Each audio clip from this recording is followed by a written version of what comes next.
Uma boa noite a todos. Louvado seja o Senhor, por estarmos aqui reunidos para adorar o seu nome e para meditarmos na sua palavra. Receber um pouco do que o Senhor tem a nos dar, Eduardo já me apresentou e eu estou aqui para compartilhar uma palavra interessante. A mensagem ela vai ter mais um tom homilético, mais uma aplicação para a nossa vida, a partir de uma experiência no qual Jesus passou com mais uma pessoa, certo? Antes, eu convido a igreja a abrir suas Bíblias no livro de Efésios.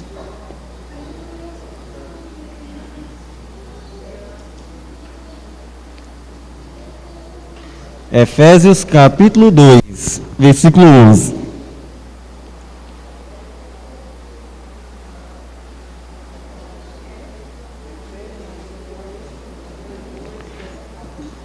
Amém? A gente vai fazer a leitura desse texto, mas sem muito aprofundamento nele, tá certo? Acredito que ele vai ser, em grande parte, autoexplicativo. Que o nosso sermão vai se basear no outro texto, mas esse daqui é mais para ter uma introdução. Oremos. Pai querido, Deus poderoso, em teu santo nome, Pai, te agradecemos porque está aberta a tua palavra. Está escrito, Pai, na tua palavra que quando vier o Espírito da verdade, ele nos guiará a toda a verdade. Está escrito também na tua palavra que todos serão ensinados por Deus. E também está escrito que não devemos temer em nenhum momento o que falar, porque o Espírito Santo nos dará a palavra a qual ninguém poderá resistir. Ó Deus eterno, aqui nos colocamos simplesmente como instrumentos teus, Senhor, somos vasos para receber a tua palavra. E que a tua vontade, Senhor, venha imperar em nossas vidas. Pai eterno, nos ensina hoje, ser nosso professor esta noite. Assim te pedimos, no nome do teu Filho Jesus Cristo. Amém. Efésios capítulo 2, versículo 11, nos diz: portanto, lembrai-vos que, outrora, vós gentios na carne, chamados incircuncisão por aqueles que se intitulam circuncisos na carne, por mãos humanas, naquele tempo estáveis sem Cristo, separados da comunidade de Israel e estranhos às alianças da promessa, não tendo esperança e sem Deus no mundo. Essa era a nossa situação. Mas agora, em Cristo Jesus, vós que antes estáveis longes, fostes aproximados pelo sangue de Cristo. Porque Ele é a nossa paz, do qual de ambos, de Israel e de nós, fez o quê? Tendo derribado a parede da separação que estava no meio, a inimizade. Amém? Meus queridos, esta é a obra que Deus fez. Deus escolheu, através da sua aliança, da sua promessa com Abraão, que a descendência de sangue de Abraão abençoasse o mundo. Em ti serão benditas todas as famílias da terra. Naturalmente, essa não seria uma obra exclusiva para a nação de Israel. O fato é que em Cristo, nós que não fazemos parte dessas alianças, estávamos alheios à aliança e às promessas, fomos reconciliados em Cristo e fomos aproximados. Nós estávamos afastados e agora fomos aproximados. A primeira coisa que eu quero trazer aqui como atenção é que existe, infelizmente, dentro do cristianismo, muitos cristãos ainda são adeptos da chamada teologia da substituição. O que dizem os adeptos da teologia da substituição? A igreja cristã substituiu Israel, certo? A partir dessa teologia é que surgiu conceitos antissemitas, certo? Se você olhar, a Idade Média inteira foi antissemita, ao ponto, de muitas vezes alguns acharem assim, porque os judeus são muito ricos, essas coisas, porque eles são os maiores banqueiros do mundo, porque eles foram forçados a ser assim, em certo sentido. Na Idade Média, eles, por serem, vão ser Israel, e na ideia das pessoas foi o povo deles que matou Jesus e por isso deveria ser castigados, e como os cristãos não deveriam pagar, cobrar suborno, algo desse tipo,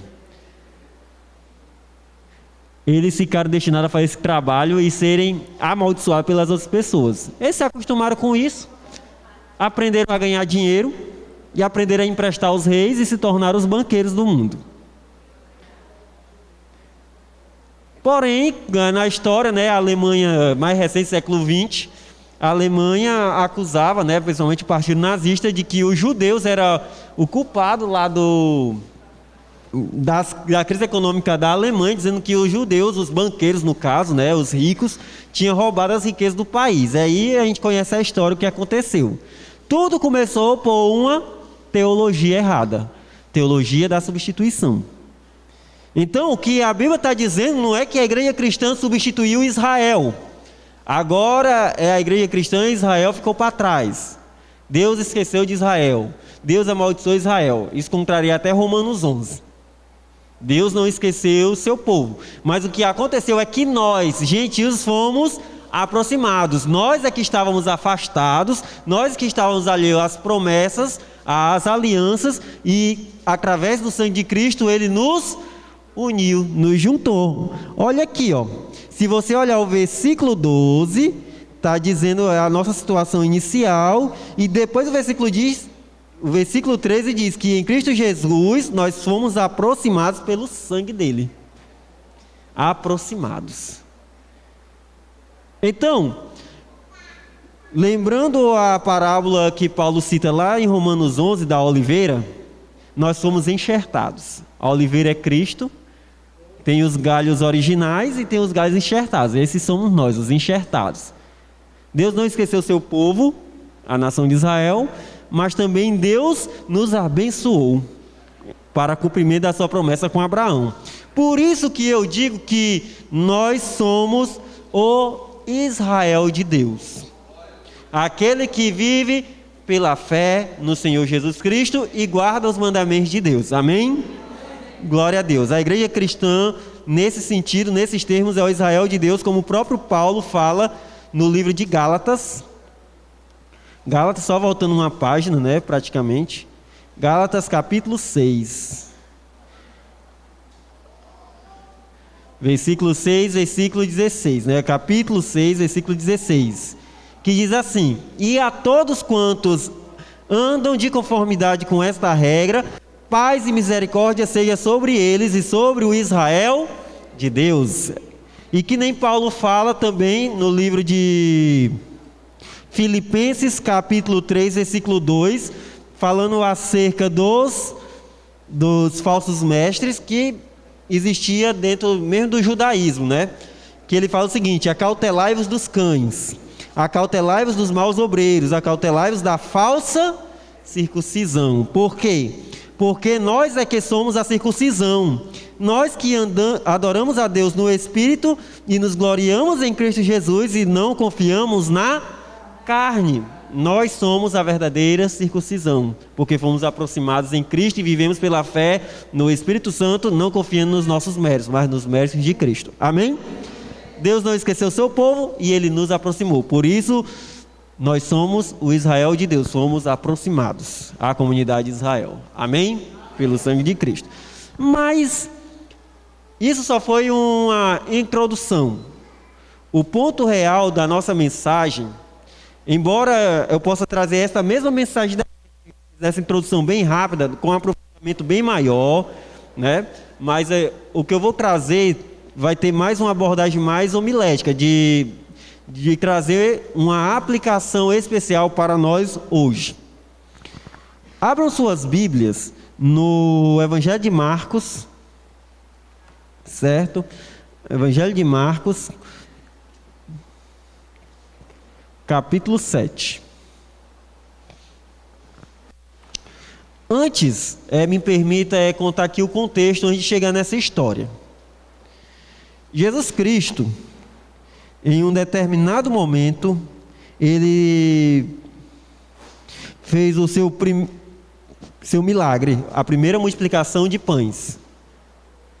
E foi um milagre muito grandioso, as pessoas ficaram impressionadas com Jesus, entenderam ali que ele era o Messias e que talvez poderia se tornar o rei de Israel. Certo? Isso está no capítulo 6. A partir do versículo 45, acontece que Jesus Cristo parte com os discípulos, certo? Pelo mar, o lago lá da Galileia, certo? Atrás de ir para o outro lado, buscando encontrar as terras de Betsaida, buscando encontrar também Tiberíades, aquela região. E aí a gente conhece a história que Jesus Cristo andou sobre as águas nesse evento. Depois de acontecer isso, vou resumir, certo? Jesus chega em uma terra específica, Genezaré, é da mesma região de Tiberíades e Betsaida e Cafarnaum. Ele atravessou o lago de um lado para o outro, indo ao norte. O versículo 53 nos diz assim: estando lá do outro lado, chegaram à terra em Genezaré, onde aportaram. Em Genezaré foi onde pousaram. Saindo eles do barco, logo o povo o reconheceu Jesus. E percorrendo toda aquela região, traziam em leitos enfermos para onde ouviam que ele estava. E onde quer que ele entrasse nas aldeias, cidades ou campos, punham os enfermos nas praças, rogando-lhe que eles deixassem tocar o mesmo da orla da sua veste, e quando tocavam, saíam curados. Não foi só a mulher de fluxo de sangue, muitas outras pessoas já também foram abençoadas com tocar na orla de Jesus. Foi nessa época, neste lugar, que aconteceu um embate entre Cristo e os anciãos e mestres da lei, escribas, que ficaram indignados com os discípulos de Jesus, porque não lavavam as mãos ritualmente antes de comer.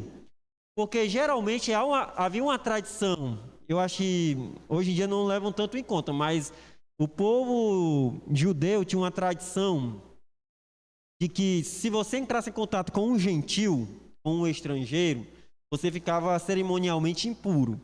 Então você deveria lavar as mãos antes de tomar a refeição. Mas, assim, em um momento, um problema de anacronismo, de coisa, de diferença de tempo, a interpretação em diferença do tempo, acaba levando a gente a estranhar. Jesus Cristo se opôs a lavar as mãos antes de comer. Eu aprendi na escola que tem que lavar as mãos para eliminar as bactérias, os germes, e agora o vírus. Por que Jesus se oporia a uma situação dessa? É porque nós estamos interpretando com os olhos do século XXI uma coisa que foi dita em termos do século I. Que a limpeza de mãos não tinha nada a ver com germes e bactérias, porque o germe é a descoberta do século XVIII. No século I nem sabia da existência desses micro-organismos. O que acontecia é que quando o judeu entendia que entrava em contato com um gentil, eles se estavam impuros cerimonialmente. Se tocasse no alimento, essa impureza passava para o alimento, e aí você, ao ingerir o alimento, a impureza entrava em você, e aí você estava todo impuro. Jesus Cristo se opôs a essa tradição no sentido de que ela buscava trazer uma santidade que não preservava a pessoa da sensualidade. O ritual era mais ou menos assim. Você pegava água, no tanto, a tradição diz isso, no tanto que coubesse na metade de um ovo de uma serpente. Então não era muita água. E você colocava na palma da mão e lavava assim, ó. Era assim, a lavagem. Não esfregava nem nada. Deixava a água escorrer por entre os dedos para a outra mão. E aí você fazia o mesmo movimento com a outra mão. E deixava a água escorrer na terra. E aí pronto, você estava limpo.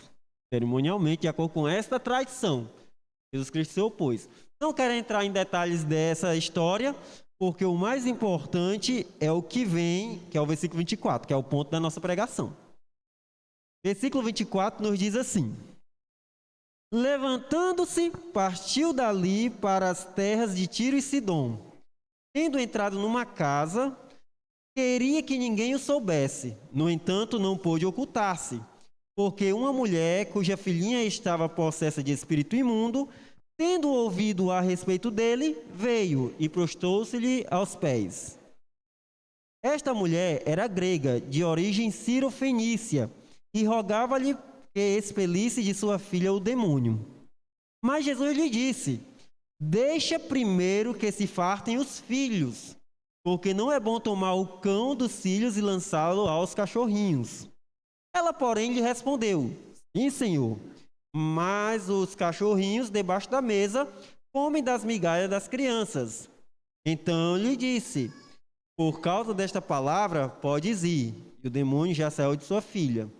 Voltando ela para casa, achou a menina sobre a cama, pois o demônio a deixara. Amém. Essa história aqui, para nós, é a mais importante. Primeiramente, Jesus Cristo estava nas terras ali, Genezaré, Tiberíades, Cafarnaum, aquela região todinha. De acordo com o evangelho o próprio evangelho de Marcos, ele ia nas regiões de Betsaida, certo? Em João, Cafarnaum. Então era uma região, não era necessariamente local. Ao ponto de que o próprio Marcos não iria se contradizer alguns versos depois, dizendo que ele chegou em Genezaré. Ele foi para a região abarcada por essas cidades. E é interessante que ele sai de um lado do lago, indo ao norte, e chega nessa região.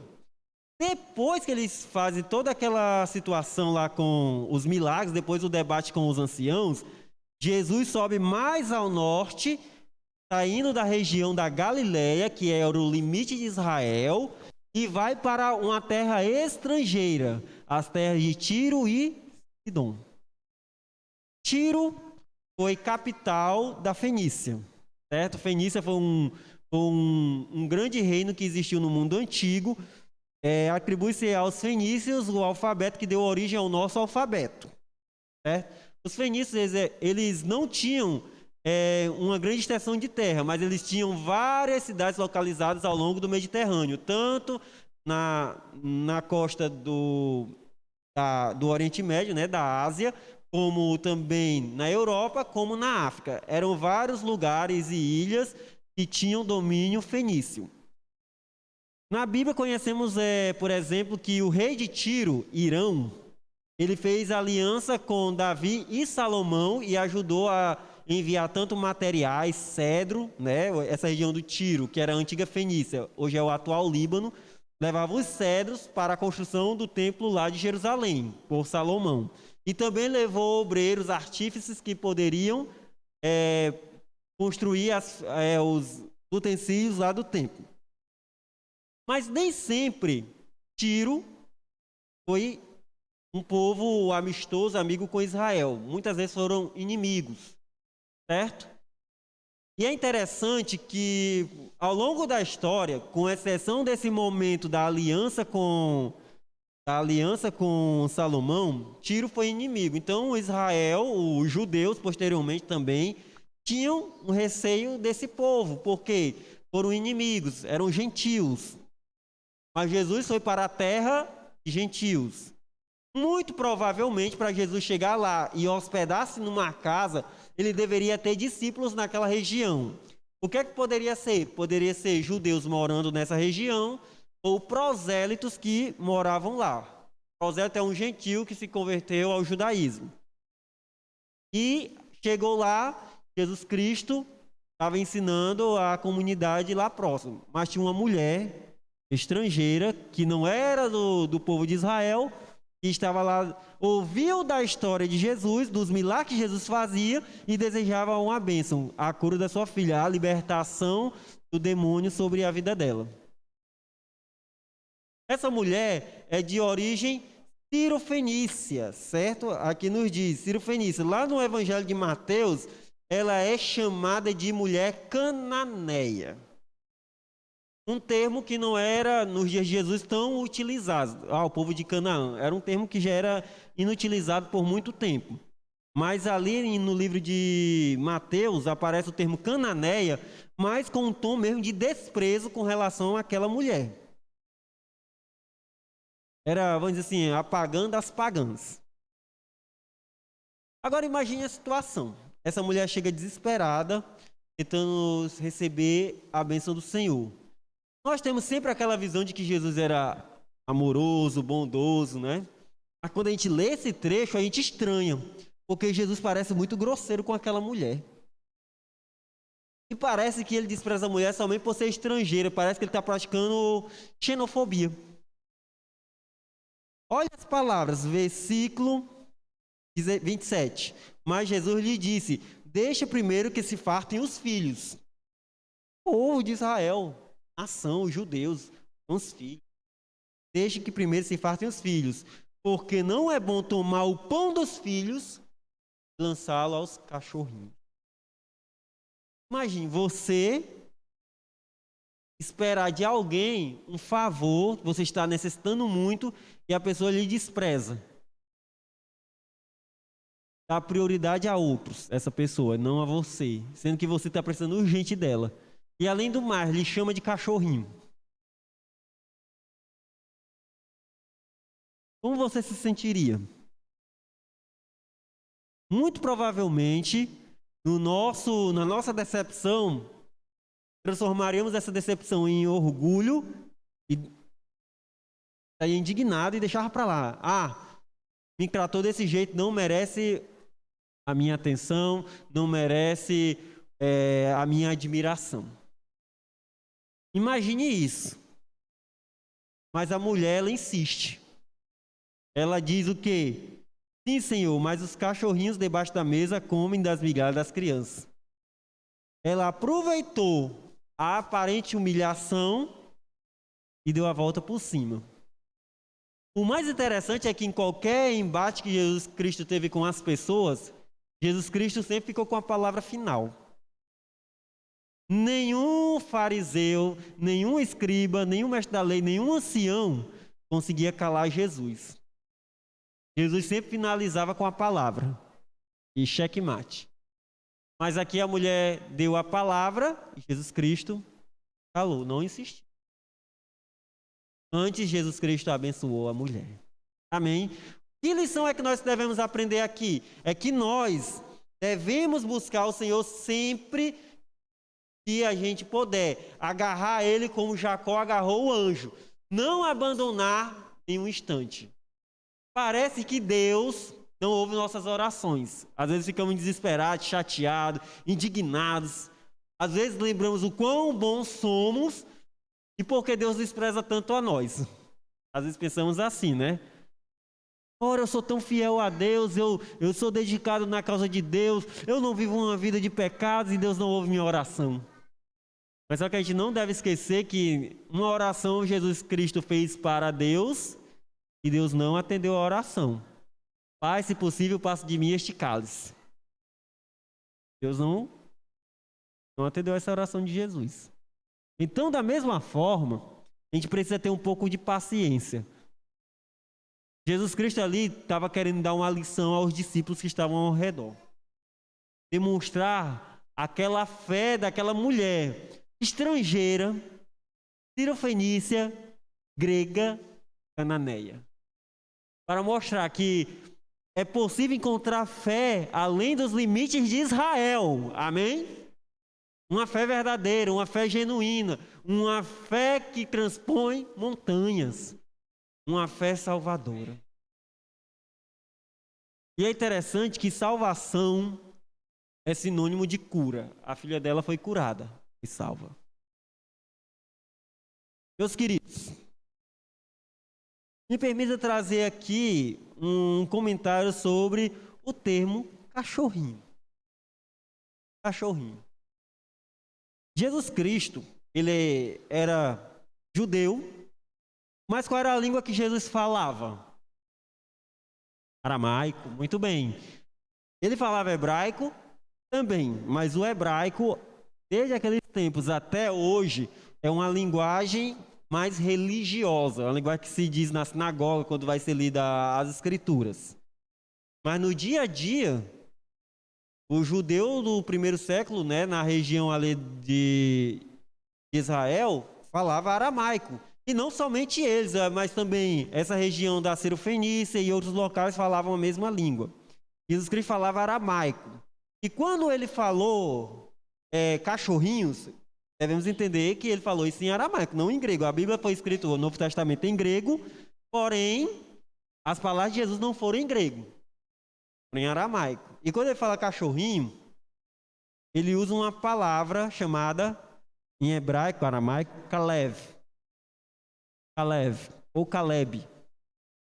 Caleb significa o quê? Cachorro. Cachorro. Caleb da Bíblia é cachorro. Ou fiel como um cão, né? A essência é a questão da fidelidade do cachorro. Ótimo. Porém, a palavra Caleb, ela é formada por uma junção de duas palavras, né, hebraicas. Ka, que é uma preposição dizendo junto, junto de, e lev, é coração. Em outras palavras, cachorro, literalmente, para o povo semita ali daquela região, é junto ao coração, ao peito. E é curioso que para mim faz sentido essa expressão ser cachorro, porque o cachorro é o melhor amigo do homem, né, do ser humano. Então, nesse sentido. Porém, tem uma questão, por mais que em hebraico, aramaico, Caleb seja cão, para o judeu, em boa parte da história, cachorro não era como a gente vê hoje. Hoje o cachorro para nós aqui é o quê? É o animal de estimação. Menino velho, vem cá. É desse jeito que a gente trata, né? O cachorro. Tem gente que trata o cachorro melhor do que a gente, como fosse um filho. Nos dias de Jesus e até anteriores, um cachorro era visto com maus olhos. O cachorro era visto como um animal de rua e carniceiro. É curioso que, por ter uma situação negativa nesse sentido, ninguém criava um cachorro. Dentro de Israel, ninguém tinha um cachorro de estimação. Era mais fácil ter um carneiro, mas um cachorro, não. Então, dentro da comunidade de Israel, o cachorro era visto com maus olhos. O próprio Paulo utilizou em um dos textos que a gente falou. Cuidado com os cães. Certo? Os cães são os maus obreiros que aproveitam. Lembram do caso de quando Jeú mandou os soldados dele jogar Jezabel pela janela? Ela morreu, se despedaçou, a carniça dela ficou lá e os cães. Também aconteceu, por exemplo, na parábola do rico e do Lázaro. E Lázaro, ele vivia o quê? Doente, cheio de feridas lá, e os cachorros vinham o quê? Lamber. É um animal carniceiro, na ótica do judeu. Porém, do não judeu, a ótica é diferente. O cachorro era de fato um animal de estimação. E acontecia, por exemplo, que as pessoas que tinham as suas refeições na mesa, sempre dava as migalhas para os cachorros, os animais de estimação que estavam lá. Igual como nós fazemos.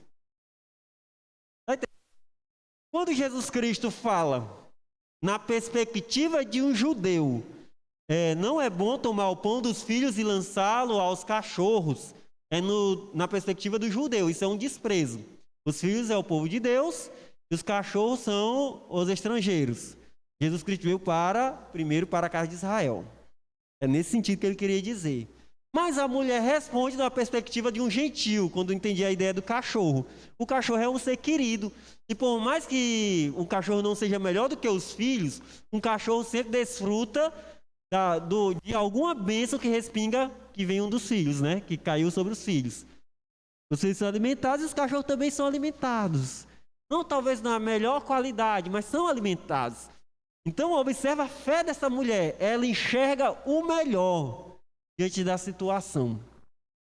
Meus queridos, o que eu quero declarar para a igreja esta noite é o seguinte: não importa onde você está, não importa o que você fez, se achegue a Deus e creia que Deus vai lhe abençoar, mesmo que você se sinta indigno. Deus lhe abençoará. Deus lhe salvará de qualquer circunstância. Essa mulher foi abençoada.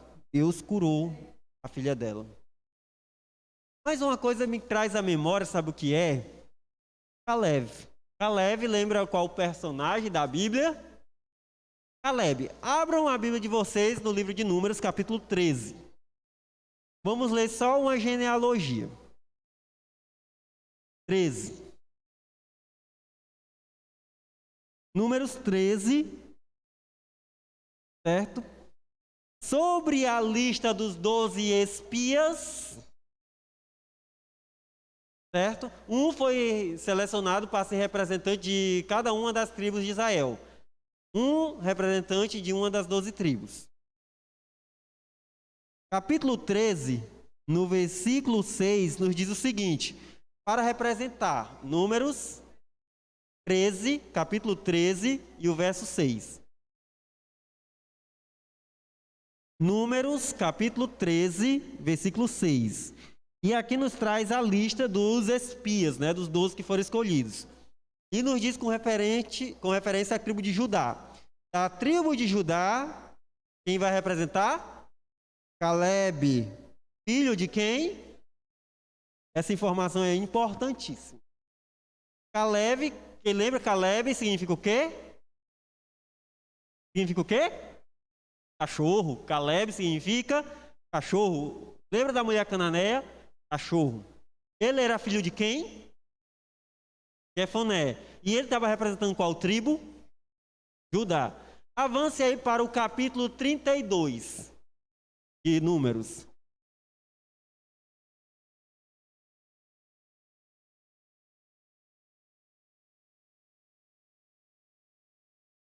E nos diz o seguinte, versículo 12.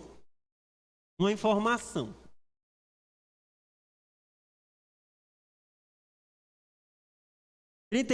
Versículo 12. Amém? Vamos ler só o início do versículo. Nos diz o seguinte acerca de Caleb. É certo, Caleb, filho de quem? Filho de Jefoné, ou... Assim. O que é quenezeu? O que é um quenezeu? Alguém já ouviu falar nessa palavra quenezeu? Nunca, né? Quenezeu era o povo que não era da nacionalidade de Israel. Quenezeu era simplesmente um estrangeiro em relação a Israel. E Caleb, representante da tribo de Judá, era filho de um estrangeiro, quenezeu. Mas como pode acontecer uma coisa dessa? É porque é o seguinte, os judeus até hoje têm a seguinte tradição, para definir quem pode ser judeu ou não. Para você ser judeu, basta que seja comprovado uma coisa. Que você é filho de uma mulher que é judia. Ou hebreia. Ou israelita, né, no caso. Dependendo da época. Se você conseguir demonstrar que sua mãe tem uma ascendência judaica, então você é um judeu, não importa. Não importa a sua religião, porque judaísmo não é religião, é nacionalidade. Certo? Então, não importa o lugar, não importa a sua cor, não importa a sua língua, você é um judeu. Você pode reclamar isso junto às representações de Israel. Até hoje. Então, o pai poderia ser o que fosse. O importante é saber que a mãe era judia. Então, muito certamente, Caleb era filho de um quenezeu, porém a mãe era hebreia. Amém? Mas vamos lá para Gênesis capítulo 15. A gente está para finalizar a nossa mensagem. Gênesis capítulo 15. Deus faz uma aliança com Abraão, certo? Ele promete um filho. E aí, Deus corta, né, Karate, ele corta uma aliança com Abraão. Ele pega, Abraão, pegue animais, parta ao meio e coloque aí. Geralmente as alianças no passado eram feitas assim, você cortava um animal no meio. E aí, em um determinado momento, o Senhor, em forma de labareda de fogo, passou entre essas partes. E aí foi firmada uma aliança com Abraão, de que ele iria cumprir a promessa de nascer o filho e iria lhe dar a terra. Olha o que aconteceu no versículo 18. Naquele mesmo dia, fez o Senhor aliança com quem? Abrão. Abrão antes da circuncisão, no caso, né? Dizendo: a tua descendência dei o quê? Esta terra, desde o rio do Egito, até onde? Até o grande rio Eufrates. Então, toda a Palestina, aquela região da Palestina. O Queneu, o Quenezeu, o Cadmoneu, o Eteu, o Ferezeu, os Refaíns, o Amorreu, o Cananeu, o Girgazeu e o Jebuseu. Amém? Deus deu a terra e os povos para Abraão. E ali, depois de 400 anos, quando o povo foi liberto do Egito, teve um estrangeiro, um quenezeu, Jefoné. Ele creu no Deus de Israel. Se uniu ao povo de Deus. E aí casou-se com uma mulher hebreia e teve um filho, Caleb, que se tornou tão destacado que representou a tribo de Judá, a principal. Amém? Então, meus queridos, o que a gente pode aprender? Eu fico até arrepiado em pensar nisso. Não importa a tua origem, não importa o teu conhecimento, não importa a tua situação socioeconômica, não importa o teu grau acadêmico, não importa de onde você é, que língua você fala, para Deus não há acepção de pessoas. E aqueles que Deus quer salvar, Deus salvará. É só se aproximar a Ele. Buscai o Senhor enquanto se pode achar. E invocai-o enquanto está perto. A palavra de Deus nos diz que o Senhor se deixará achar quando o povo buscá-lo de todo o coração. A palavra de Deus lá em Joel, capítulo 2, 32, nos diz: e todo aquele que invocar o nome do Senhor será salvo. Pedro repete essa promessa lá no Pentecoste: todo aquele que invocar o nome do Senhor será salvo. Paulo repete esta promessa lá em Romanos 10: e todo aquele que invocar o nome do Senhor será salvo, porque para com Deus não há acepção de pessoas. Glória a Deus, louvado seja o Senhor. Eu pergunto: quantos aqui que ainda não tomou a decisão, deseja se unir ao povo de Deus, a ser abençoado pelo Deus de Israel? Diga amém. Glória a Deus, louvado seja o Senhor. Há salvação para você, a porta está aberta. Aquela mulher cananeia, ela foi abençoada, saiu abençoada. Deus teve misericórdia da vida dela. Ela foi abençoada, a sua família foi abençoada. Satanás já não tinha mais controle sobre sua vida. Glória a Deus. Nosso Deus é Deus de libertação. O nosso Deus é Deus de vitória. Este Deus, Ele quer te abençoar. Este Deus, Ele quer te salvar. Se una ao Deus de Israel. Faça como o Jefoné, o quenezeu, se juntou ao povo de Deus.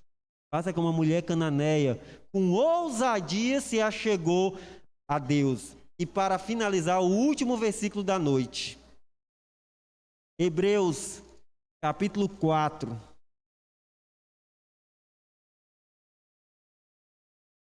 Nos diz assim, versículo 16: acheguemo-nos, portanto, confiadamente junto ao trono da graça, a fim de receber misericórdia e acharmos graça para socorro em ocasião oportuna. Chegamos de qualquer jeito, não, é com confiança, meu irmão. Chega confiante, porque Deus, Ele não é homem para mentir. Deus, Ele não é um Deus falso, de falso caráter, que promete que vai lhe receber em paz e lhe recebe com desprezo, com ira. Jamais. Você pode ter confiança e não tema. Se você tiver uma situação que você pecou, alguma coisa assim, Deus conhece todas as coisas e Ele é maior que o nosso coração, assim João nos diz. Ele é maior do que o nosso coração e conhece todas as coisas. Ele te recebe, meu irmão. Ele quer te transformar. Cristo Jesus nos transformou. Amém. Louvado seja Deus. Palavra aqui aberta. Aqui, Senhor, está a palavra que confirma mais uma vez a tua promessa de que todos aqueles que buscar a tua face serão abençoados. O Senhor, Pai, tenha misericórdia da tua igreja, da comunidade que tem aqui no Cunhum, Ceará.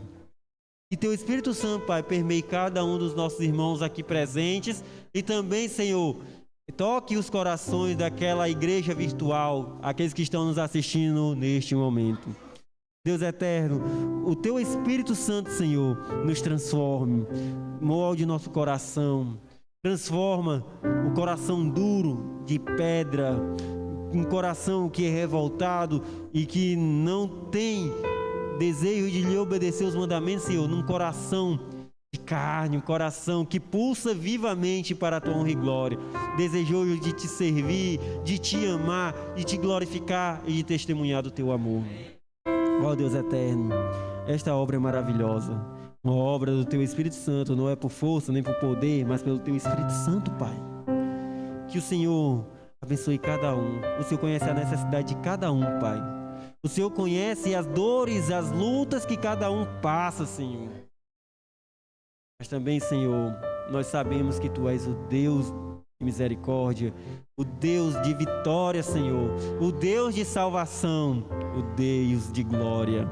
Assim, Deus eterno, te agradecemos e que nós possamos sair daqui transformados e com o desejo de sermos ainda mais transformados pela Tua graça.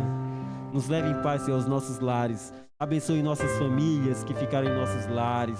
Abençoa, Senhor, os nossos amigos, os nossos vizinhos, os nossos colegas.